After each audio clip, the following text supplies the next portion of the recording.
Monsieur le Président, merci pour... merci. Monsieur le Premier ministre, Monsieur le Ministre,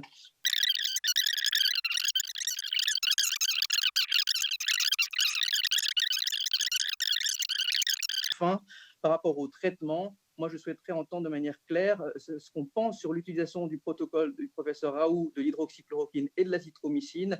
Je ne comprends pas pourquoi il y a eu deux décrets se contredisant l'un l'autre, et notamment je ne comprends pas pourquoi on a dit qu'on réservait ce type de traitement aux formes non graves, alors que des gens éminents de l'Académie de médecine et de pharmacie disent également qu'il faut le donner au début de la maladie si on veut réduire le portage viral et donc la contagion d'une part Merci, monsieur et la le transformation dans des formes graves. député. Merci. Merci. Merci beaucoup.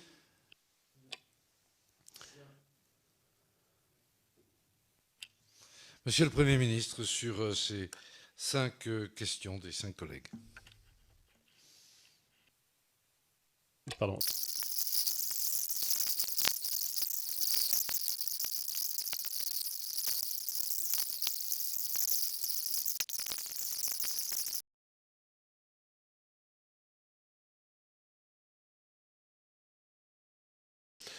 Sur la question thérapeutique, j'y reste pour répondre également à Joachim Sanforget qui m'interrogeait sur l'hydroxychloroquine, au-delà de la question du décret qui a été pris et qui permet dans des conditions très strictes, très encadrées, il est vrai, mais correspondant aux recommandations de toutes les sociétés savantes concertées par le Haut Conseil de santé publique, vous dire qu'il y a plusieurs études cliniques qui sont en cours sur le territoire national.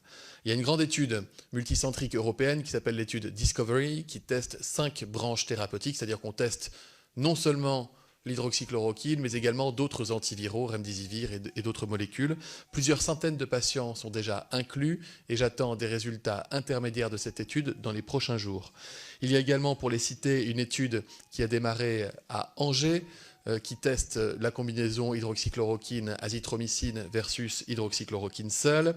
Il y a également une étude qui a démarré à Montpellier sur des malades peu sévères, ambulatoires, avant tout signe d'aggravation, pour regarder si ce type de molécule est susceptible de préserver l'état de santé des patients. Il y a d'autres études à venir. Joachim Sanforget est médecin, il ne sait donc que trop bien que pour prescrire un médicament, il faut avoir un minimum de preuves démontrées scientifiquement de son efficacité, en France ou ailleurs dans le monde.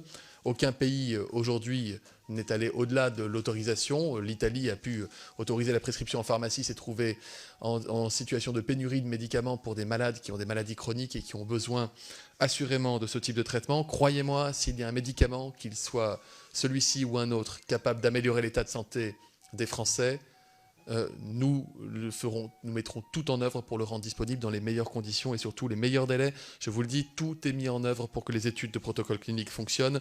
L'azithromycine est un autre médicament intéressant parce qu'il a des propriétés qui permettent de promouvoir la sécrétion de cytokines anti-inflammatoires et notamment de réduire l'apparition de cytokines qui peuvent avoir des conséquences pulmonaires graves dans la maladie. Je ne rentre pas dans les détails, mais on pourrait en parler longuement en dehors. Enfin, un dernier mot sur les enjeux des tests, puisque le Premier ministre m'y invitait. L'enjeu principal, c'est celui